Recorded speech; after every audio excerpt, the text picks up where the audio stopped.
back, Iran has hinted at a ceasefire with Israel hours after US President Donald Trump announced a complete and total truce between the two longtime enemies. Iran's Foreign Minister Abbas Araghchi, in a post on X, thanked Tehran's armed forces for fighting until the very last minute. And this comes minutes after Mr. Araghchi actually said that they had no interest in continuing the conflict, provided Israel stops its illegal aggression.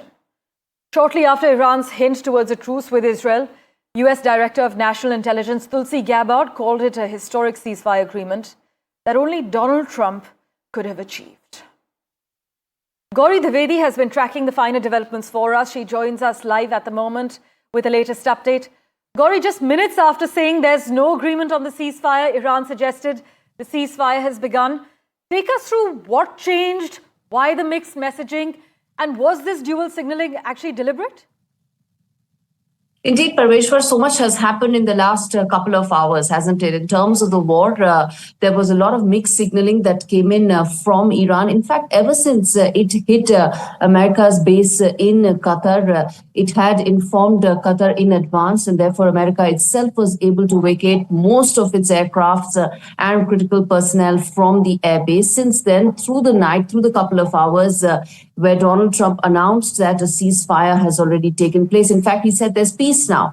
After that, Iran came out with the dual messaging, mixed messaging. See, a lot of this was also aimed at placating the domestic audience.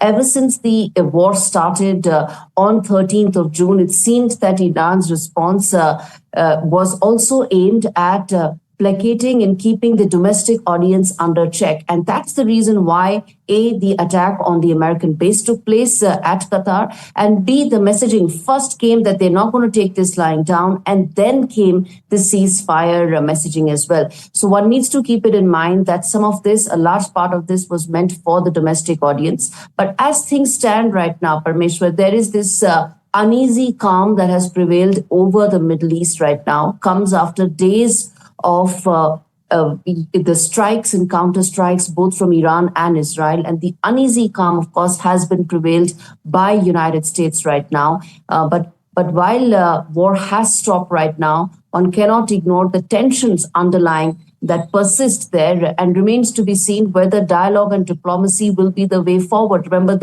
the premise of the entire war, which was that Iran's nuclear program continues, that the talks have not led to anything positive. Will that come back on the negotiating table is now the key question, Parmeshwar. Indeed, but given the erratic nature of the announcements that have just come in from Iran, Gauri, is it likely that the ceasefire will hold? Is it being seen as just a tactical pause? Have we heard from Tel Aviv yet?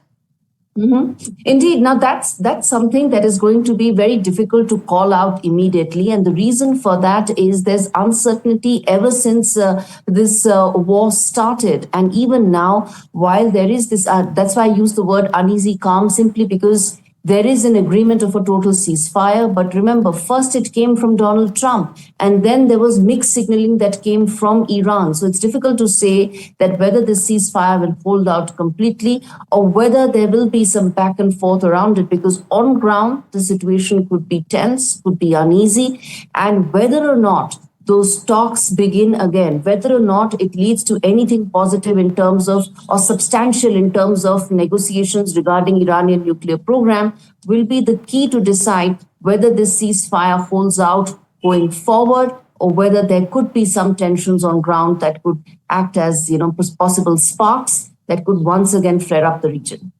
Well, cautious optimism seems to be the way to go for now, Gauri, something that James Bowden has also asserted on NDTV. But with the UAE, Saudi, and even Russia watching closely, even Xi Jinping keeping a close eye on these developments, how might these shifting signals actually affect broader Middle East stability? The stability of Middle East is some time away, Parmeshwar. As things stand right now, stability is something that the region will have to wait to achieve, given so much that has happened already. You had hawkish positions, you had warmongering from all sides that was taking place. Add to it very hawkish positioning that had also come in from Russia. Just hours before the ceasefire announcement was made, you had the Iranian foreign minister meeting Vladimir Putin, and that also also tells you that this is a region that is extremely complicated. There are many stakeholders.